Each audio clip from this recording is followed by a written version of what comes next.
একটা মেয়েকে জিজ্ঞেস করা হয়েছিল বিয়ের আগে আর পরের মধ্যে পার্থক্য কি।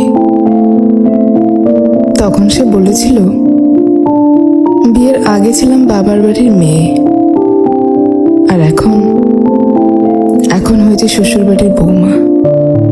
আগে আমার মুখে সবাই খাবার তুলে দিত, আর এখন আমাকে সবার মুখে খাবার তুলে দিতে হয়।